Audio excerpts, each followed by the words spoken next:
ఏంటి శశాంక్ దాక్కున్నాడా? ఆయిలే మేడం. అటు చూడండి. వాడు గాయత్రిని అక్కడికి తీసుకొచ్చేలోగానే మీకు ఫోన్ చేసి ఆ ఇంటిని ఖాళీ చేయించాను. లేకపోతే ఈ పాటికి అందరూ అడ్డగా దొరికిపోయేవాళ్ళం.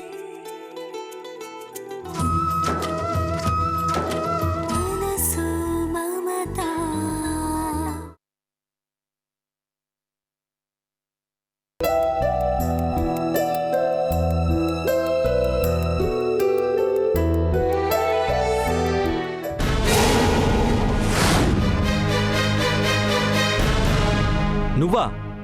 ఇక్కడేం చేస్తున్నావు? మా బాత్రూంలో నీళ్ళు రావడం లేదు బావా, అందుకని.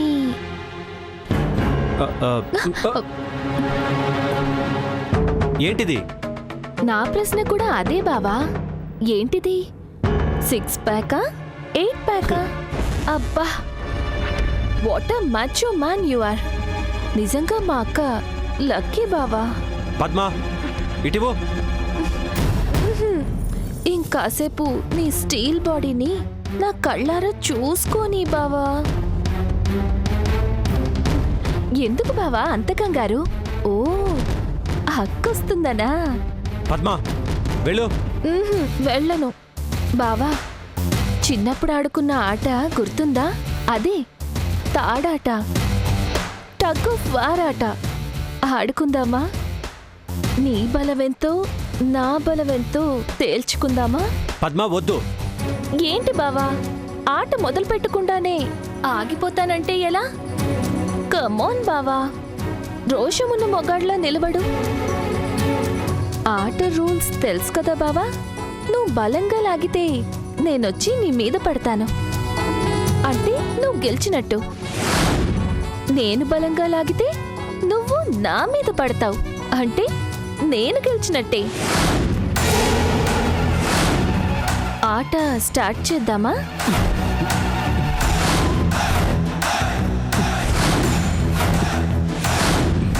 వదిలో. Good, that is the spirit. బావా, నీది ఎక్సర్సైజ్ బాడీ కదా, ఎక్సలెంట్ గా ఉంది. పద్మా, ప్లీజ్ వదిలే.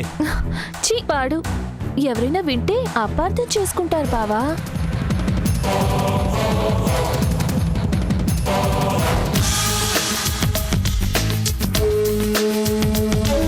బావా, ఈ మ్యాగజైన్ మీద ఈ హీరో ప్లేస్ లో నీ ఫోటో ఉందనుకో, ఎంతమంది కాలేజ్ గర్ల్స్ నీ కోసం క్యూ కడతారో తెలుసా?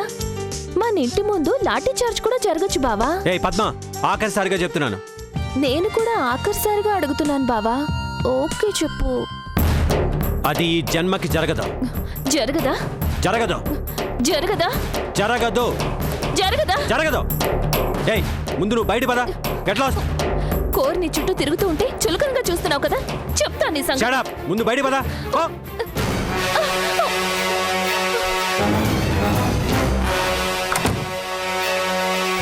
చా, ఫోన్లే కదా అని ఊరుకుంటుంటే రోజు రోజుకి రెచ్చిపోతుంది. ఈడియట్. కామన్ సెన్స్ లేదు. ఇంట్లో వాళ్ళతో ఎలా బిహేవ్ చేయాలో కూడా తెలీదు. ఈసారి నిన్ను. మళ్ళీ వచ్చావా?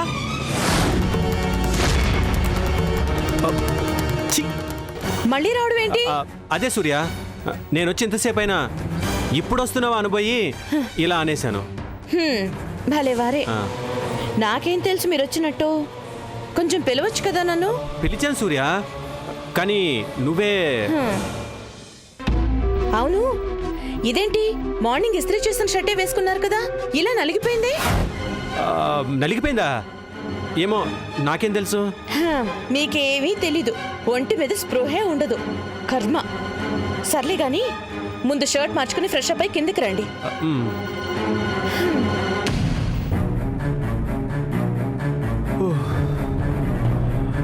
గాడ్.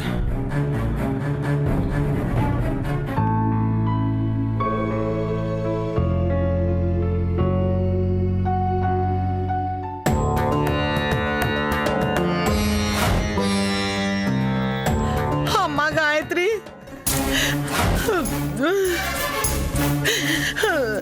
ఏంటి? అది నీతో కొంచెం పనుండి వచ్చాను. నాతోనా? ఏం పని? మరేం లేదమ్మా, కొంచెం డబ్బు కావాలి అంతేనా? లేదు, ఉన్నా ఇవ్వను. అమ్మ గాయత్రి, నువ్వే అంత కటువుగా మాట్లాడితే నా బాధని ఇంకా నేనెవరితో చెప్పుకోనమ్మా. మీకు బాధ? మీకు అంత మాట అనకమ్మా. ఇన్నాళ్ళు మా కుటుంబాన్ని నువ్వే ఆదుకున్నావు, ఇక ముందు కూడా నువ్వే. కుదరదు. అయినా నన్ను అడుగుతారేంటి? ఉన్నాడుగా చెట్టంత కొడుకు శశాంక్. అన్నీ తెలిసి కూడా నువ్వే అలా అంటే నేనేం చేయనమ్మా. అంటే మీ పుత్రరత్నం ఎక్కడున్నాడో ఇంకా తెలీదు. తెలిస్తే నాకు ఈ ఏడుపు ఎందుకమ్మా? కడుపున పుట్టినవాడు ఏమయ్యాడో తెలీదు, కట్టుకున్నవాడు ఎందుకు పనికిరాడు. రోజులు గడవాలంటే కష్టంగా ఉంది. కూర నారా కొనుక్కోవడానికి డబ్బులు లేక పచ్చడి మెతుకులతో. ఉన్ననాడు ఒళ్ళుపై తెలియకుండా ఖర్చు పెట్టడం, లేనినాడు బోరున ఏడవడం మీకు అలవాటేగా. అమ్మ గాయత్రి, నువ్వు ఎన్నైనా తిట్టు, కానీ ఈ ఒక్కసారికి కనికరించమ్మా. ఏ నన్ను ప్రాధేయపడకపోతే మీ కన్న కొడుకు ఎక్కడున్నాడో తెలుసుకోవచ్చు కదా. వాడి కోసం అన్ని ప్రయత్నాలు చేశానమ్మా, అన్ని చోట్ల వెతికించాం, కానీ దొరకలేదు. అవునా? అవునమ్మా, వాడెక్కడికి వెళ్ళిపోయాడో ఏమైపోయాడో తలుచుకుంటేనే. ముందా శోకాలు ఆపండి. అందితే చుట్టూ, అందకపోతే కాళ్ళు అనే మీలాంటి వాళ్ళని. అమ్మా, నువ్వు తిట్టు కొట్టు, అంతేగాని లేదని మాత్రం అనకమ్మా. చిన్నదానివైనా నీకు చేతులెత్తి దండం పెడతాను. ఎంతో కొంత నీకు ఇవ్వాలనిపించినంతే ఇవ్వమ్మా. దయచేసి నా మాట కాదనకమ్మా. సరే.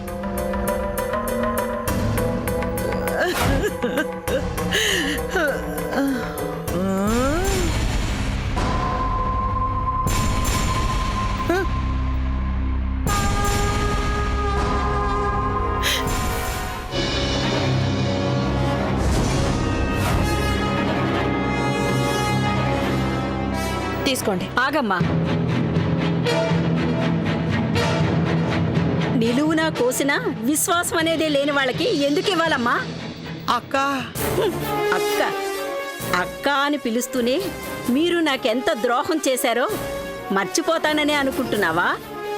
అత్తయ్య, అమ్మ గాయత్రి, వీళ్ళ సంగతి నీకు పూర్తిగా తెలియదమ్మా. ఏ ఎండకా గొడుగు పట్టే రకాలు. ఇలాంటి వాళ్ళకి సాయం చేసే కన్నా ఆ గుడి దగ్గర 10 మంది ముష్టి వాళ్ళకి అన్నదానం చేస్తే పుణ్యమైనా వస్తుంది. పోన్లేండి అత్తయ్య, ఎవరి పాపం పుణ్యం వాళ్ళకే ఉంటాయి. నట్టింట్లో నిలబడి చేయి చాచి అడిగారు కదా, తీసుకొనివ్వండి. గాయత్రి, ఏట్లో పోసినా ఎంచిపోయాలి అన్నారు.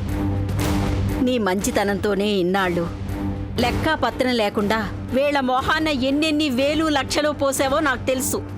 అయినా ఊరుకున్నాను. ఇప్పుడు కాదంటున్నాను. ఎందుకో తెలుసా? పావుకి పాలు పోసి పెంచితే అది మన తప్పే అవుతుంది కాబట్టి. అత్తయ్య, ఈ ఒక్కసారికి నా కోసం కాదనకండి ప్లీజ్. సరే, నేను చెప్పాల్సింది చెప్పాను. ఆ పై నీ ఇష్టం.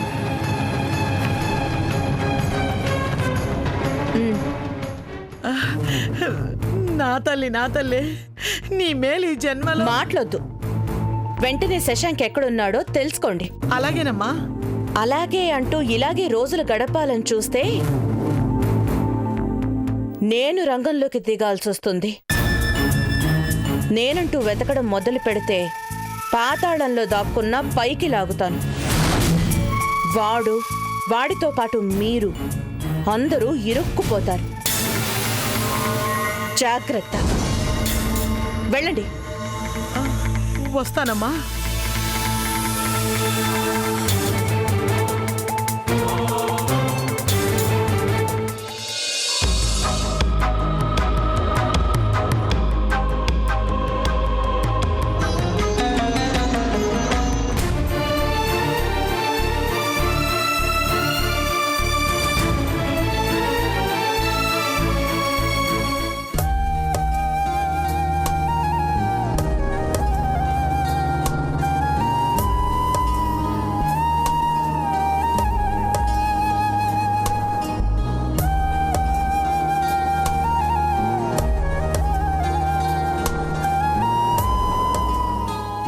ఆంటీ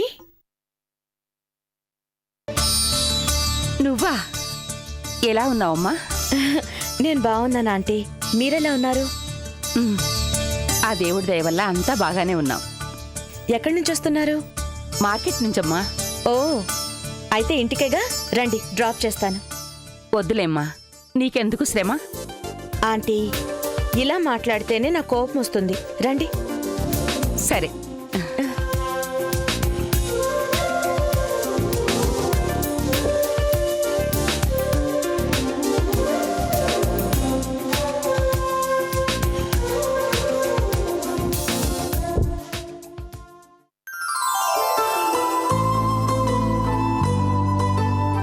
ఆంటీ ఎందుకలా చూస్తున్నారు? ఏం లేదమ్మా, నిన్ను చూస్తుంటే నాకు బాగా తెలిసిన మనిషివే అనిపిస్తోంది. నీ గొంతు, ఆ పలకరింపు అన్నీ ఏవేవో జ్ఞాపకాలని గుర్తు చేస్తున్నాయి. భలేవారే ఆంటీ, మిమ్మల్ని చూస్తే నాకు కూడా same to same feeling. Aunty మీ చేతి కాఫీ ఎంతో బాగుంటుందట, కళ్యాణ్ చెప్పారు. నాకు కూడా ఒక కప్పు కాఫీ. దానికేం భాగ్యమమ్మా, తప్పకుండా పద.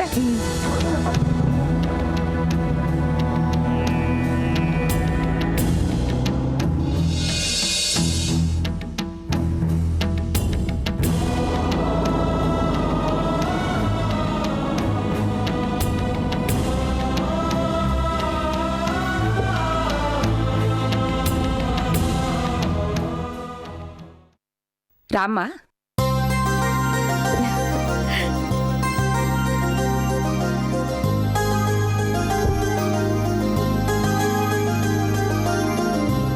రా.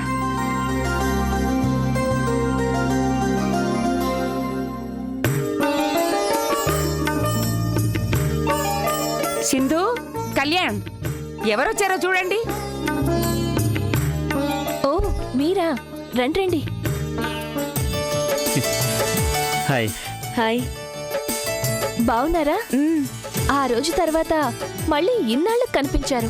అత్తయ్య, ఏం టిఫిన్ చేయమంటారు? ఆ, సింధు ఇప్పుడు అవేం వద్దు, నేనొచ్చింది మిమ్మల్ని చూడాలని. తెలుసమ్మా, నీకు మా మీద ఎంత అభిమానమో నాకు బాగా తెలుసు. కళ్యాణ్ నీ గురించే రోజు చెప్తూ ఉంటాడు. అవును, కోట్ల టర్నోవర్ ఉన్న బిజినెస్ ని ఒంటి చేత్తో మీరే చూసుకుంటున్నారటగా. మీరు మాట్లాడుతూ ఉండండి. ఇందాక స్ట్రాంగ్ కాఫీ కావాలన్నావు కదా, ఇప్పుడే తీసుకొస్తానుండు. సింధు, పదమ్మా.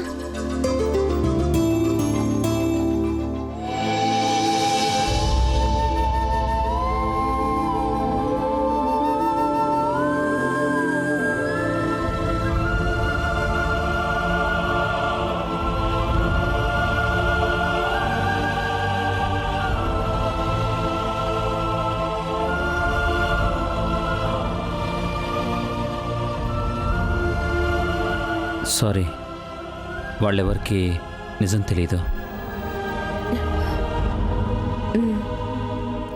నేను అర్థం చేసుకోగలను. అలా మేడ మీదకి వెళ్ళి మాట్లాడుకుందాం. మ్మ్.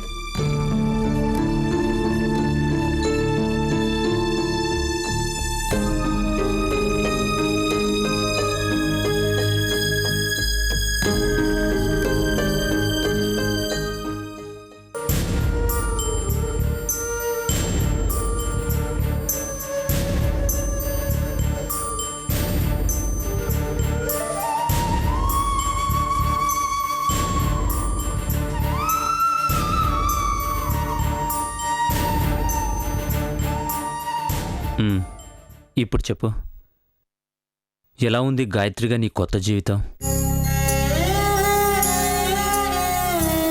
పూలబాట మీద ప్రయాణంలాగా మాత్రం లేదా? అంటే చెప్పర్చునా, నేను నీకు ఒక మంచి స్నేహితుని అనుకుంటే చెప్పు.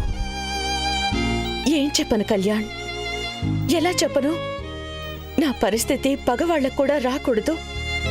అనుక్షణం నా మనసుని చంపుకోలేక, రాజీ పడలేక, నాలో నేనే ఎంతటి చిత్రవదని అనుభవిస్తున్నాను నాకు మాత్రమే తెలుసు. అర్చన, ఆ పేరు నాది కాదు, నా రూపం నాది కాదు. నాకు నేనే కాని దయనీయ పరిస్థితి ఎప్పుడు ఏ వైపు నుంచి సౌందర్య ఆ కుటుంబాన్ని నాశనం చేస్తుందోననే భయం నా కళ్ళ ముందే.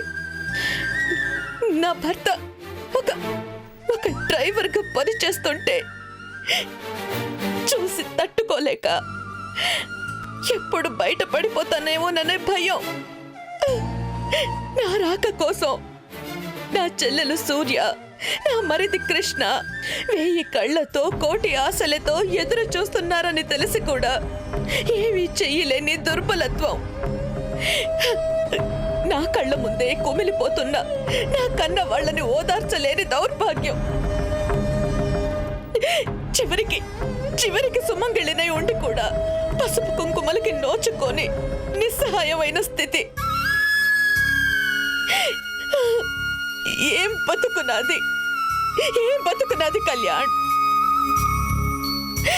నా భర్త కళ్ళెదురుగానే వైధవ్యాన్ని మోస్తూ మోడులాగా ఒక బండరాయిలాగా బతుకుతున్నాను.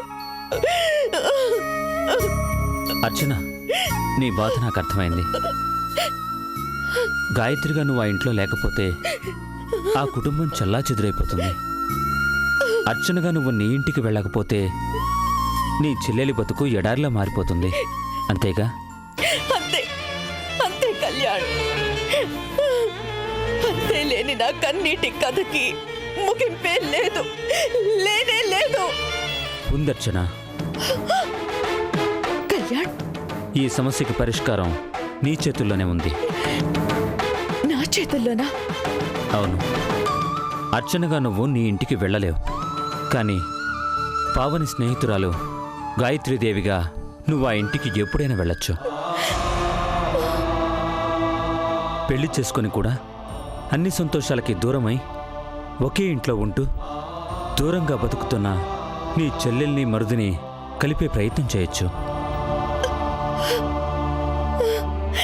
కళ్యాణ్, అవునర్చన, ఒక స్నేహితుడిగా నేను నీకివ్వగలిగిన సలహా ఒక్కటే. నీ చుట్టూ ఉన్న చీకటిని తిట్టుకుంటూ కూర్చుంటే మిగిలేది కన్నీళ్లే. ఆ చీకట్లోనే చిరుదివ్వ కోసం ప్రయత్నించగలిగితే రేపటి నీ బతుకంతా వెన్నెల మెట్లే.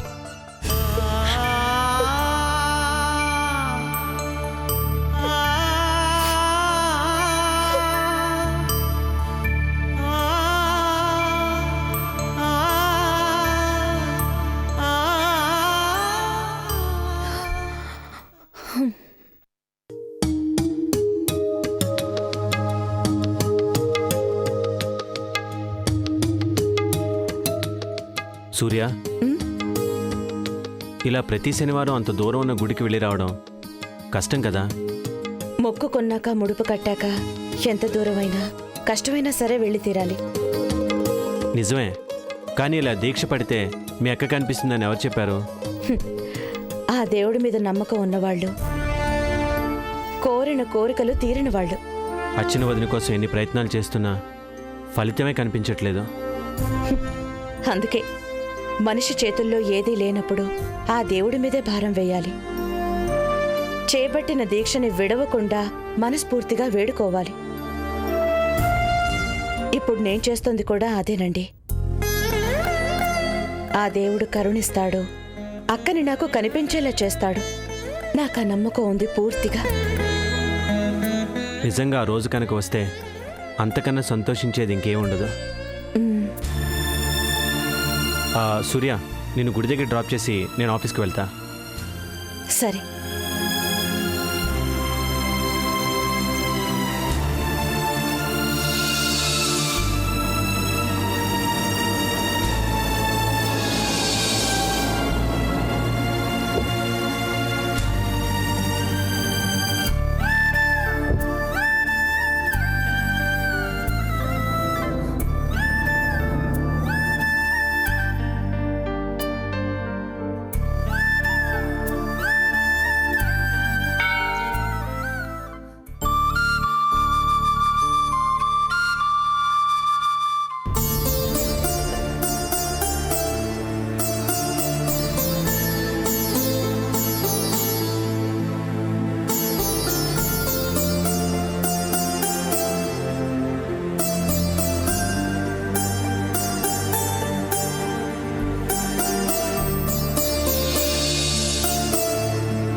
స్వామి, మా అక్కని కనిపించేలా చెయ్యమని దీక్ష పట్టాను.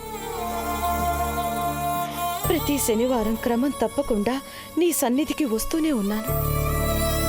అయినా నువ్వు నన్ను కటాక్షించడం లేదు. ఇంకా మా అక్క కనిపించనే లేదు.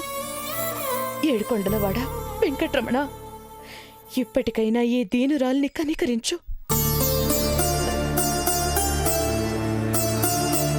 మా అక్కని నాకు కనిపించేలా చెయ్యి స్వామి.